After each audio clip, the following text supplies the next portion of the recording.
My name is Cassie, and I am a homeschool mom of 12 years now. And I also work for OutSchool as our alternative education content and event manager. So, Cassie, tell us, how did you first get started going down this path of unconventional education? Well, about 13 years ago, our oldest daughter, who's now a senior in high school, was in a traditional school in kindergarten. And we just kind of started to feel like that one size fits all model was not really what was working for her or for us as a family, or for what we believed about education and about learning and creating lifelong learners. And so we started exploring homeschooling options and what that meant for us here in California. And kind of spent that whole year that she was in traditional school and kindergarten exploring what was available to us and what we could potentially do, and made the decision to pull her when she was in first grade and have never looked back. Now, you have more than one child. So, was it a natural move to homeschool all of them, or was that a decision you had to make for each one of them individually? A little of both. We actually do kind of really take a year by year, kid by kid approach to this. My oldest is a great example where she did go to her freshman year at the traditional high school because she wanted to try it out again, and is, back doing alternative education for the last 3 years.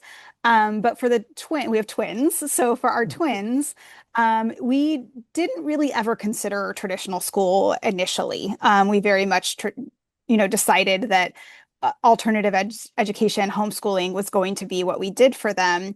At the time we made the decision to homeschool our oldest, our twins were about one. So we didn't know a lot about their learning styles or who they were going to be as people yet.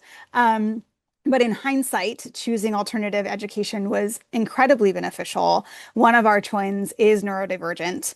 And so picking an alternative path for her has really allowed her to thrive in a way that I don't think she would have in a traditional setting, and really just customize her education for the way her brain works, and deal with those bumps in the road that have come in terms of her mental health and the things that we sometimes deal with on that side, where we could very easily take a pause if we need to, and conform what her educational journey needs to look like to help her thrive and be successful.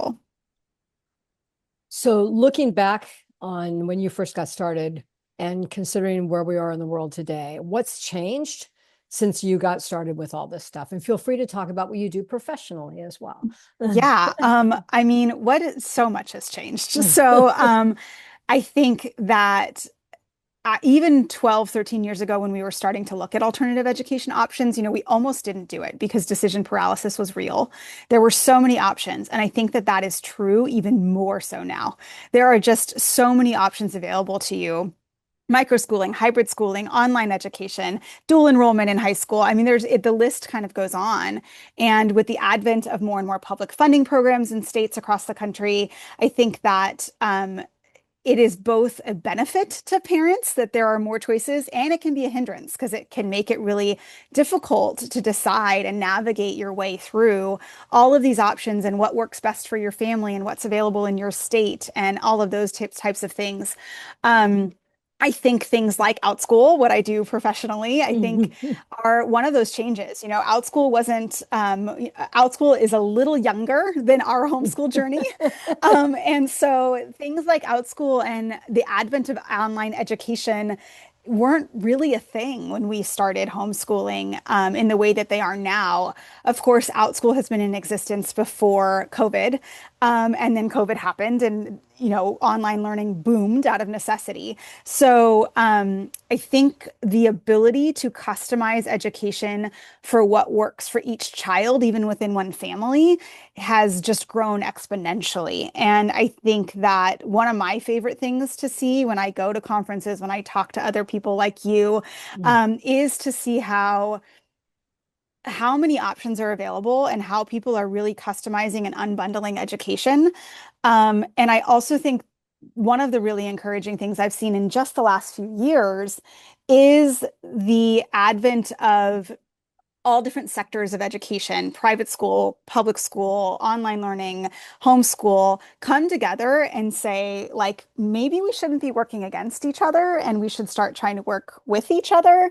And it's not perfect yet. There's lots of work still to be done, but I do think that that tide is changing, and it's been really encouraging to see that. Fantastic.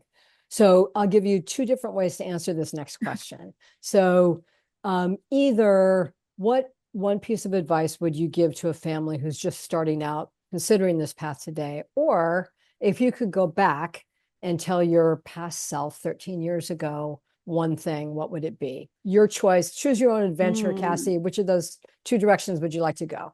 I think I'll go with option A. I think that the piece of advice I would give to families who are considering alternative forms of education is to like don't knock it till you try it, which sounds a little cliche, but um it really is one of the best decisions, which I kind of think maybe goes with option B here, but it is one of the best decisions that we've ever made for our family.